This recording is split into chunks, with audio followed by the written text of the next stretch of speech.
It's Peter here. I'm here with Tony Kelly in Jagera Country, Brisbane. It's nice to see you. It's nice to see you too, Peter, and welcome to our place. It's a pleasure. I think we've been visiting this apartment on and off for the last few years, but I've been seeing you, knowing you, since I was 20. Oh my goodness. And I'm 56 years old.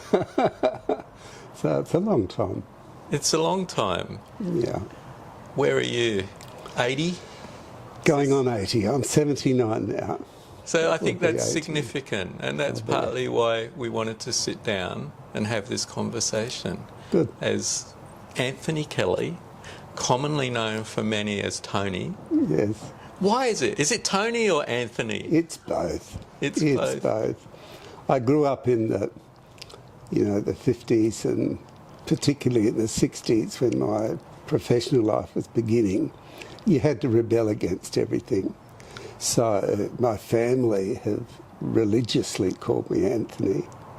And so I said, Tony will be my professional name, not Anthony, which annoyed my mother no end, which was delightful. the purpose of it all.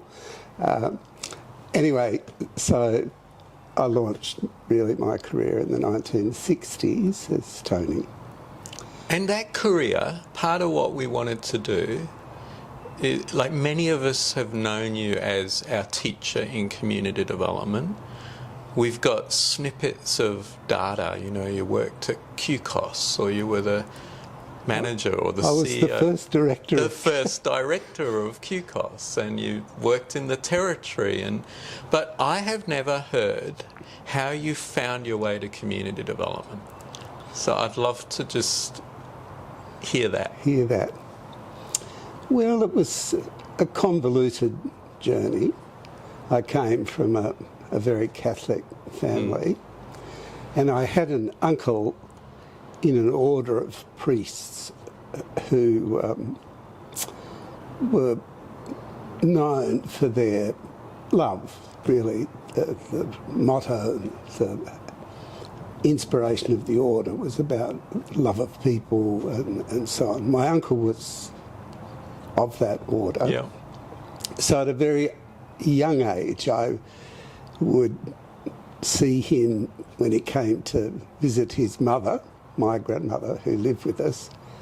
He'd come down from the Trobriand Islands for his holidays every 3 or 4 years, and it inspired my imagination.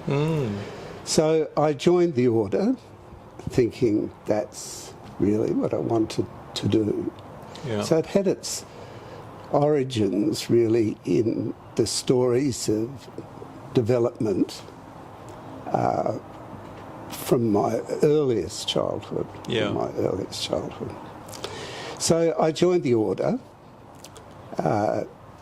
studied philosophy, which was wonderful, and that was my first big introduction to Martin Buber. And studied that in Canberra for 3 years, and then went to Melbourne to study theology. Yeah. And honestly, theology Not as inspiring as philosophy. did not do it for me. It was really seriously missing. I was a child of Vatican II, the big Reformation. Yeah. But the teaching practices hadn't changed at all. Yeah. So I went and taught for a while in one of the schools that the order ran, and was counselling students. I had done a counselling course in Melbourne. Yeah. And I went to the principal of the school and said, I really want to study this properly. And the first person I met at New South Wales University was the teacher of community development. That is what I want to do. It's not counselling. That's what I'm doing now. But because it tied in with my family and my aspiration. So There you go. That's the that path. That was the pathway. And I think I always remember, is it Ingrid Burkett that would say, find me a community development worker that hasn't had a religious history. And she was one of them, but many of us do. Yeah. I think I had a family that didn't have access to professional connections in that area. My uncle, though, being on the Trobriand Islands, was in full debate with the great Margaret Mead. Margaret. Oh, yeah? Yes, Margaret Mead. The anthropologist. So he spoke the native language beautifully, lived there with them, and he called her a fraud and wrote to her. Unfortunately, the documentation was thrown out by the order. But this was years and years before the scandals associated with her. Emerged. Okay. Well, I always like to think that community development workers have anthropological work to do. Yes. Always. Yes. To understand the people. Emotional work, social practice, and technical practices. Those four things. So thank you for that little snippet. And there's a whole bunch of things I'd love to know more, but we're not going to go there. Yeah. Because why are we here? We're here to have a quick yarn about what sometimes gets talked about as a tradition of community development. And we're not sure even if there is such a thing that's come out of the University of Queensland, 50 years of teaching, or out of a geographical assemblage of ideas from bits of Queensland. But really, we want to explore that a bit, yeah? So we're working on the assumption there might be a tradition. Right. Can we do, Yes. yeah? But let's use that word tradition carefully, because I always think of the great French philosopher Jacques Derrida, who says traditions are dangerous. They quickly ossify into the shoulds, and people become more Marxist than Marx, or more, fundamentalist. So he says, you can use the word tradition as long as it keeps innovating, it stays alive to the new calling of the present. Yes. And so there's the present and the calling of the present. But obviously the word tradition acknowledges pasts. Yes. Some fidelity to something. Yeah. So I was with your 80 years on this journey, and in many ways hold the possibility of a pretty accurate set of interpretive understandings of our history. Talk us through some of the innovations that start to make up this thing called a tradition. Well, in the case of the Queensland situation, where, I basically launched my professional development career, I think you really were right when you said the centre point of that modern birth of this tradition was Les Halliwell. He was the first person appointed at any university in Australia to teach development practice. Okay. So that in itself is very, very significant. Yeah. I think also why I also worry a little bit about tradition is that he was deeply influenced by the Battens, by Madge and Terry Batten. Yeah. So who set up the Oxford Community Development Journal, the non-directive approach. Were profoundly committed to training processes and education processes.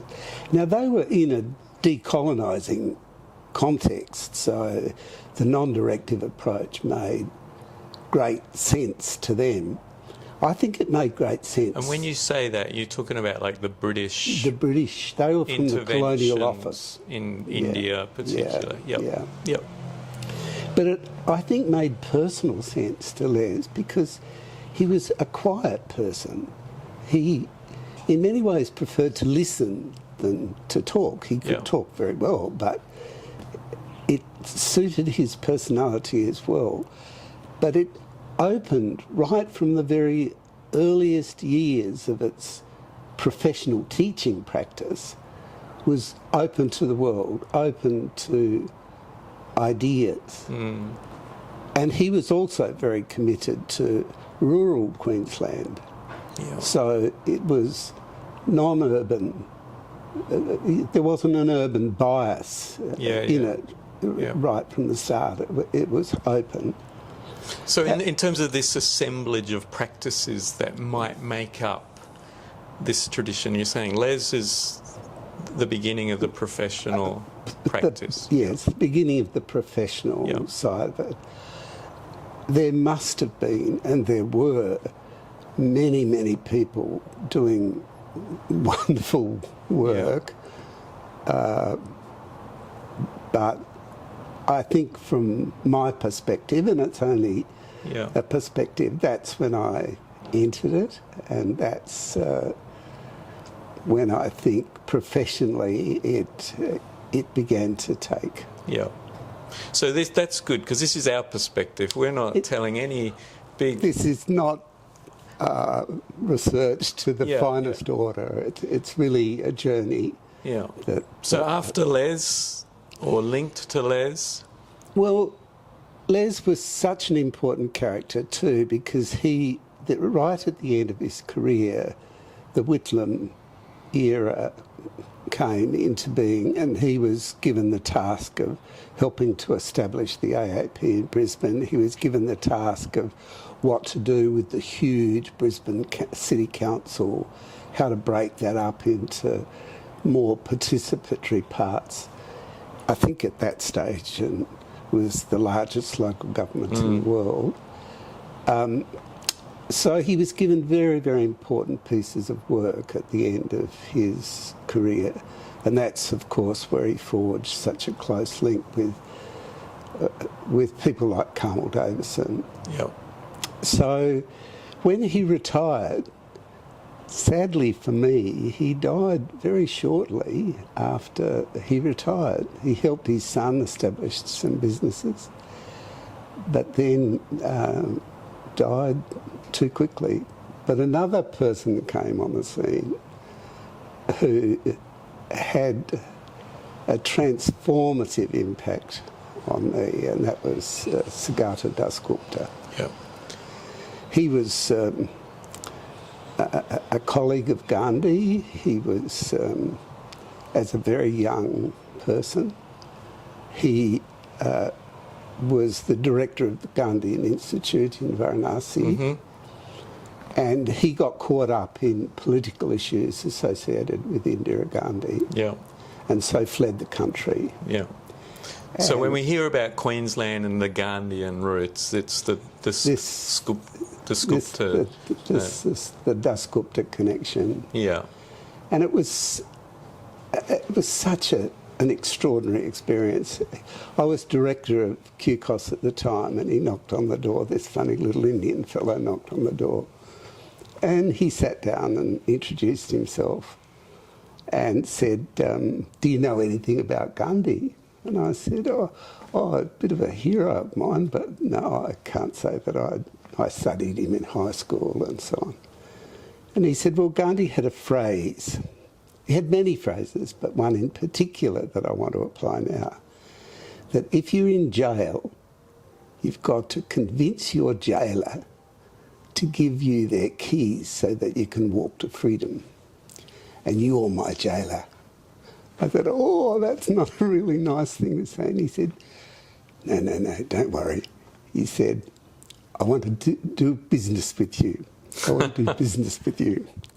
And he said, if you introduce me to Australia, I will introduce you to the world of development practice. Mm.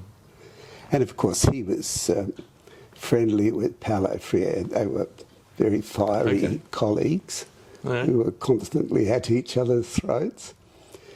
And so within a very, very short time after that, I had my first piece of international work in the slums of Calcutta with him. Okay. Calcutta, as it is. Yes, now. yes.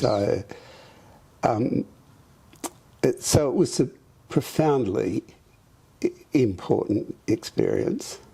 And how long did you get to work with, alongside, collaborate with him? Well, basically from that point on, Yeah.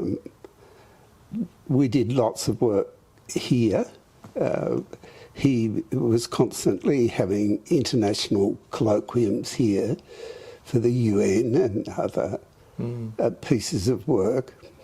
And he was based at Queensland University? He was based at, Yep. he was based at the university. He came with references from Kissinger, was one of his... I'm not sure if that's a good thing, but It's anyway. not a good thing. But Kissinger had people located all over the world who he would informally ring and ask their opinion, both people who agreed with him and who didn't agree with him. Yeah. And so he got to know Kissinger quite well. Okay, so we this assemblage that we think of as a emerging tradition, we've got, you know, Les Halliwell, the Battens, we've got Dasgupta, a bit of Gandhian, Freirean. Then, like, Buber is a big part. And Asian. Yeah, and Asian, yes, the Asian. strong. Because prior to that point, so much of the education had been English and American. Yeah. So one of my master's papers was just documenting what the proportion of literature that academics referred to as English and American as opposed to Asian or Australian. Yeah. It was, you know, I think 96% was English or American at that time. Anyway. Let's pause. Yes. We can edit in and out. How are we going? We're going good, except that the traffic noise was. Might not affect this too much. It might not, but it's better now. With the door shut, yeah. Correct, unless anyone's sweltering. How's it going for the back door, but it's really quite a lot of noise comes. Yeah, there was motorbikes and trucks, and you might not have noticed because you're in it. Yeah. No, it's good. It looks great. Yeah? Yeah. Shall I go for the back door? Are you guys hot? I'm good. So we'll continue. We probably need to probably move it a bit quicker. Just Okay. I think those are good, but Yeah. so we'll come back in. You can- Where do we want to go from here? From Dasgupta to where? Well, your comment about Buber, Yeah. you know, that was the contribution that certainly I... All right. So we've gone from Les to Dasgupta. Yeah. Let's talk about this third influence, Buber. Well, I was completely absorbed by Buber's work,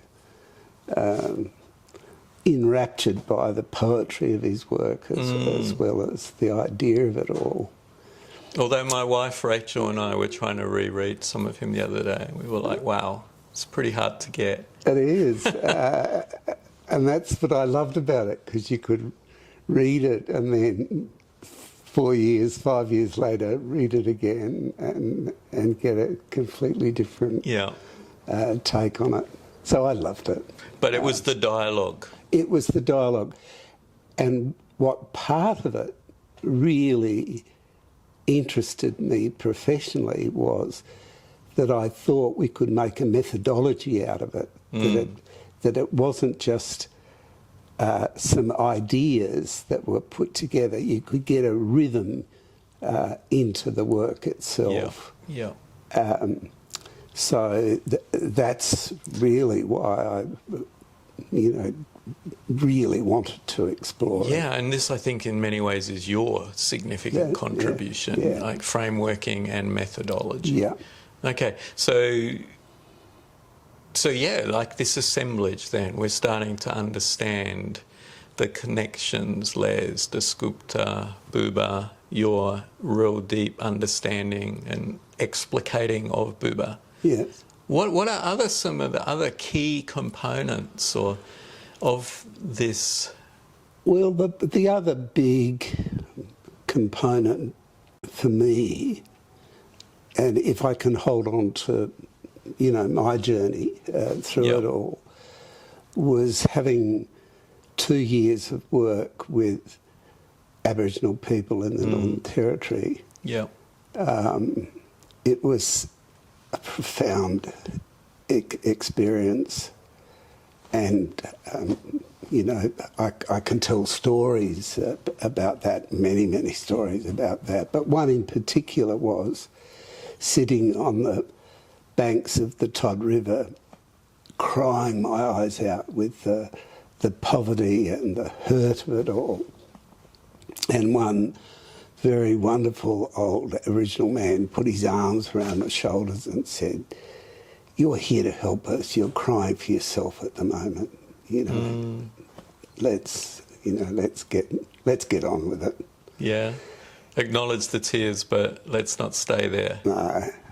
And so those experiences were profound, and I really had to begin to understand that. And the person who probably helped me most was Lilla Watson. So Who also got to teach community development at At Queensland UQ. University. Yeah. She and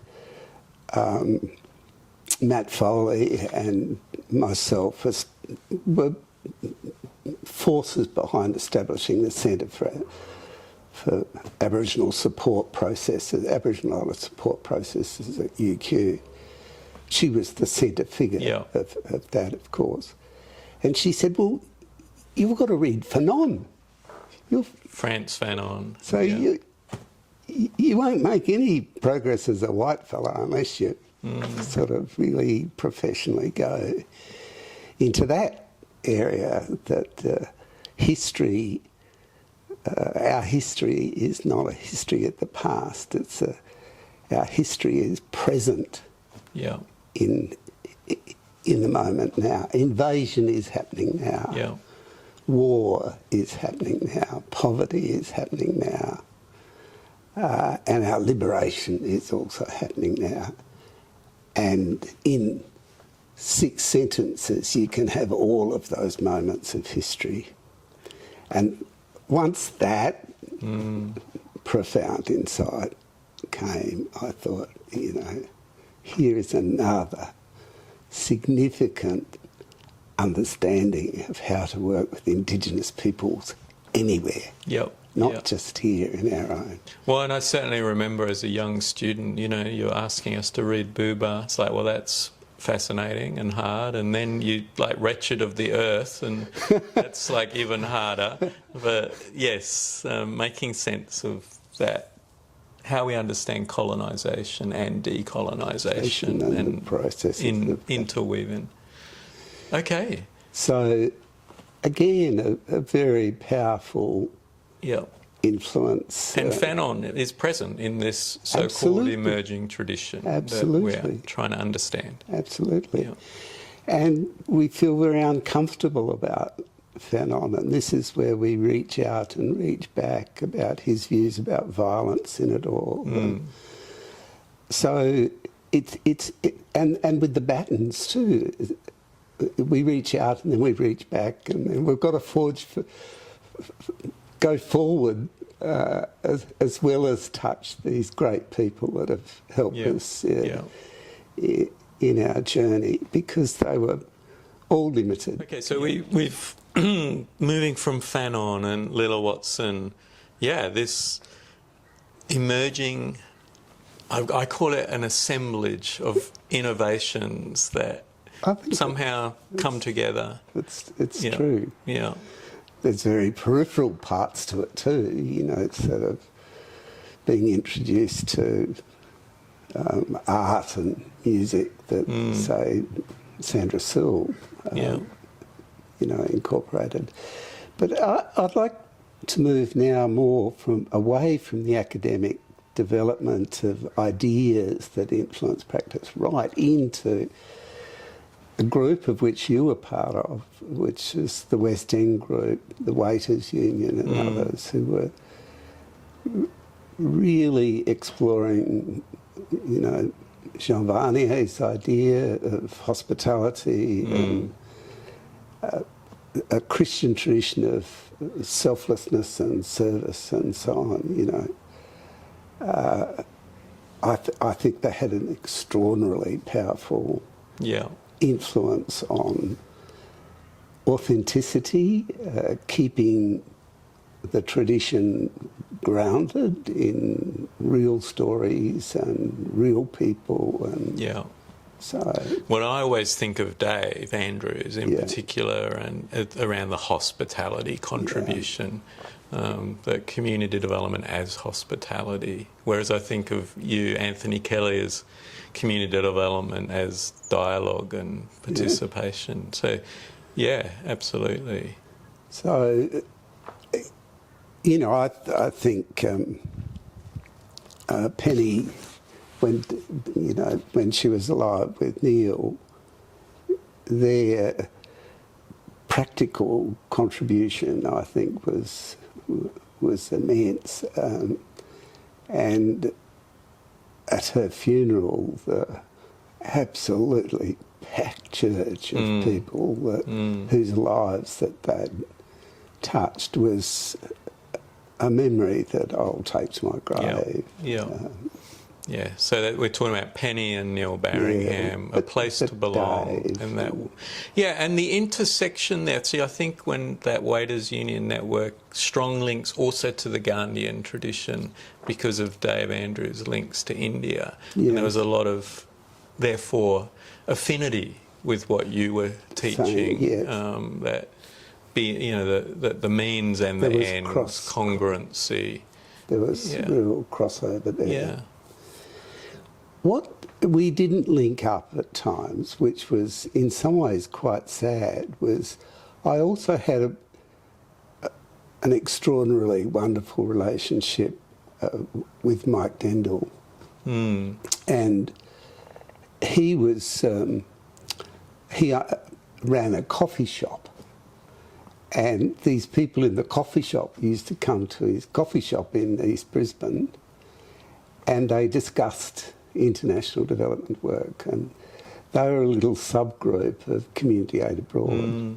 Okay. And so he became interested in that process and then gave up his coffee shop and established, with no money, no assistance at all, Community Aid Abroad in Queensland. So the office of Community Aid Abroad was the boot of his car. I did not know that. Okay. Which became Oxfam Queensland off. Yeah. Okay. So these people that we all know have quite rich stories. Absolutely. Very grounded. Very grounded, rich stories. And then, of course, he married Susan, and here they are in the very, very latter part of their career, still working. In Myanmar, Cambodia. Yeah, Cambodia. Yep. So there's a lot of sort of innovations coming together. I wouldn't mind. I think we need to talk a bit about Ingrid. She took up a key role at the University of Queensland, and then I think of E.F. Schumacher, Small is Beautiful, community economics. And when I think of Ingrid, I think of that whole innovation around community economics. Well, I mean, she's extraordinary. Ingrid's an extraordinary person on so many different levels. She encouraged me to establish a course on community economics. She was, profoundly influenced by Schumacher and others, Elabart, Alabart. Sewa. Yeah. So it was, you know, very natural that she would go into the circular economy and Social enterprise. social enterprise Yeah. and so on. And so her linkages and contribution to that area has been enormous. Yeah, and I think now, like, we're celebrating Nunda Community Enterprise Co-op's 25th anniversary, and Maury O'Connor and now Richard Warner, and her contribution to that work Yeah. that's well established. Yeah. Yeah. So it's Ingrid is extraordinary too, because she is a very accomplished poet. You know, she wrote the poem at the forefront of our book, but she's also a sculptor and you know, an artist. Yeah, I absolutely. could bring a sculptor on my left shoulder here to show you Yeah. a piece. So yeah, she's another one with Maury and his wonderful team out at Nunda. So I'm starting, like, that's why I guess I really was super excited about this conversation. When people, if we hear people say, oh, the Queensland tradition, it really doesn't say anything in and of itself. No. Because what that really starts to describe is this assemblage of innovations from Les to Descupta to Fanon to Buba to Schumacher and, you know, Vanier. We're really saying, hey, you know... But also, too, the big gap in my story so far has been regional Queensland. Yeah. You know, the work of Carmel in regional Queensland has been quite remarkable, and that professionally started with Les and her work when they committed themselves to very, very local practice based in the structure of local government and so on. Yeah. And an enormously important contribution. Yeah. I was very disappointed that those regional structures were not built into QCOS. So it's still very much disconnected from any regional or local structure. I was very much part of the push to change it from the Queensland Council of Social Services, which was, you know, oriented very much to services, Yeah. to the Queensland Council of Social Service, which enabled it to be opened up to advocacy sort of work. But I really wanted to take it the next step, the Queensland Council of Social Development. Yeah. To Better development practice and into... so on. But its constituency has really remained, generally speaking, services and advocacy. Yeah, That's yeah. been its... So any other final comments about this assemblage of innovations that might make up the idea of a tradition? I think we've got enough. I think we've got enough. At risk of missing people who might get offended when they watch this. Look, we have missed a lot of people. Apologies. Before we finish, absolutely apology. There's just so many people that, you know, that have contributed, you know, absolutely significantly in the housing area, in the homeless area, in, you know, in AIDS work. That not aid work, but aid, you know, in the pandemic of AIDS. So huge amount of stories. And to call it a Queensland tradition, I'm so uneasy about that because, okay, this has been a sort of Queensland story, but it's part of its beauty has been that it's been just so open to good ideas from global, regional, local. Yeah. And, you know, as someone who then, you know, took on teaching some of those courses at Queensland University, what I loved about that opportunity is that graduates could come out with the methodology that you developed, building on Freire and Buber and Fanon. And we then gave people the opportunity to explore all these author activists, Yes. you know, from Fanon to Schumacher to Ella Barth to, you know, endless. And people could then shape their own practice around this methodology. Yeah. And that, I think, is, for me, the really unique contribution. Really, that was my intellectual task, was to see whether I could understand the nature of a methodology, just one, a dialogical methodology, and to try and shape it in a way that it could be taught. Yeah. So that's what I really set myself the task to do. It's interesting that before I could do that, I had to come to grips with what frameworks meant. And so that was the birth of Head, Heart, Hand. Yeah.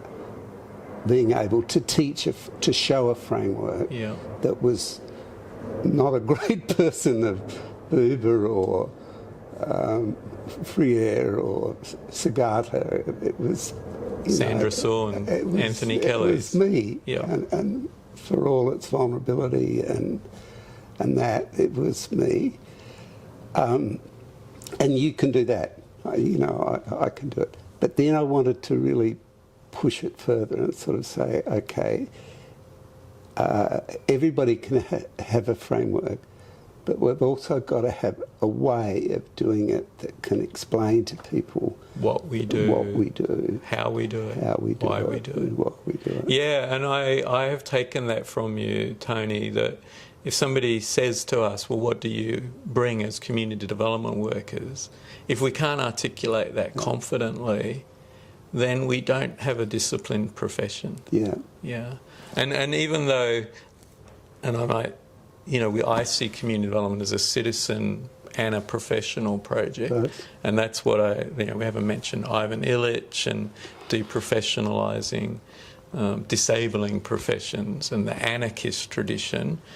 We still, if we are going to be professionally trained practitioners, we need to be able to name what we do confidently. Yeah. Yeah. So thank you for giving us a set of the traces of innovations that we might dare to call a tradition. It's up to people to decide themselves, but you've kind of given us your perspective, and I really appreciate that. To honour these wonderful gifts that have been given to us to help us do this incredibly difficult, challenging, but wonderful work. Thank you. Enjoy your 80th birthday. Peter, we've gone through so many people, and it's largely been trying to track my little story through it all. But you've been a profound influence. Writing, of course, but teaching and mentoring. But I think even more important than all those, and they are extraordinarily significant, I think you've brought this practice to the world in a way that no one, including Das Gupta and all these people that have been so important for me, have contributed. It's been an enormous contribution, and it's still happening. So you've got... and I rest on the shoulders of all these innovations, and, I add to that the influence of people like Polly Walker and Anne Brown from the Peace and Conflict Centre, and particularly the work in the Pacific, and what I learned about peaceful community development Yes. in the Pacific, and then the same in Africa, where of course, you know, people like Sally Hope and Timor, Yes. you know, and their training for transformation, which was really informed by Steve Biko of the Black Community Programs, who was in conversation through letters with Paulo Freire. Like, Paulo Freire's book arrived 1972 in English, and Biko read it and Yes. went, oh, this is, you know, it's one thing to do activist work, but to ground it in community Transformative thinking processes and so on. Really, really important. So the influence of Africa and the Pacific and peace studies has, been crucial to me, on top of all these innovations that you have talked to today. There's other gaps too that we should, you know, if we had an infinite amount of time, talk about, was the reaching out of Mike Dendel and myself to the corporate world and what impact it was having on poor communities around the world, and what could be done about that. That's the whole other story. And that's still going through people like Pam Berg. So there's many gaps that we could. We've acknowledged we're going to have missed a few. We're going to miss a lot, I'm afraid. So, but we were just having a coffee break, and you told me the story of your definition of community, and I'm wondering, because we've gone on this big, long journey, which is local and global, how about you finish with this community story? Well, it was in a little township called Gulawinku on Elcho Island, which is a very famous island. You know, it's influenced music around the world, not only in Australia. So they're an extraordinary, wonderful, creative community. And I was off the top end of so Darwin. It's in an island off Darwin. Anyway, I was there talking to the community about a development program that potentially they could contribute to in a very big way. And I was around a fire at night, and these incredible fires with just two sticks that seemed to generate this enormous amount of heat. Anyway, he asked me where I was from. So I said, I'm from Darwin. He said, you born Darwin? I said, no, I'm not born. He said, where are you from? I said, well, from Brisbane. You born Brisbane? No, I said, no. He said, where are you born? I said, Adelaide. He said, you don't know where you're from. So I got a bit... And then he sort of gained momentum from this, and he said, what colour that? And we're dark, but I knew it was green. He said, pointing to a tree. I said, green. He said, what colour that? I said, green. He said, that colour the same as that colour? I said, no. And then he said, what colour that? I said, brown. What colour that? Brown. They the same colour? And then he said, you know nothing. No, nothing. Why should I talk to you? So, and it was done mischievously with this beautiful trickster phrase, and I was rapt. I was in his hands, and he said, "You tell me a story, and I'll tell you a story." So I told him some good family stories and so on, which amused him. And he said, "I want to share with you the meaning of community." He said, This is traditional knowledge. It's not secret ceremonial knowledge. This is knowledge.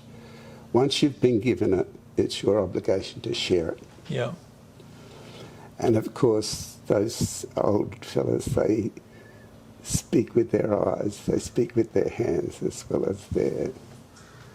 And so he smoothed the earth with his hands and said, if you live in a place that you love, you can stand up. Mm-hmm. The trouble is, the wind can come from any direction and knock you over. But if you live in a place that you love, with people that you love, you can walk. But the trouble is, you can walk in the wrong direction. Mm. But if you live in a place that you love, with people that you love, doing work that's important for you and for them, you are strong like a kangaroo. And a kangaroo cannot jump backwards. That's sweet and beautiful. Mm? And that definition is in our book. There was no context to that definition. But that's the story behind those lines in our book. So that's a good story to give our listeners, our viewers, to reflect on. Often. Not just our professional practice, but where you're from, who you're with, who you're walking with. What are you doing? Yeah. And I think, let's just loop right around because, many of us, we're talking about Queensland. So, we stand in this place with people we love. We've got people to walk with. And it's kind of our community. Yes, it is. So hence this important conversation today. That's the story. Thank you.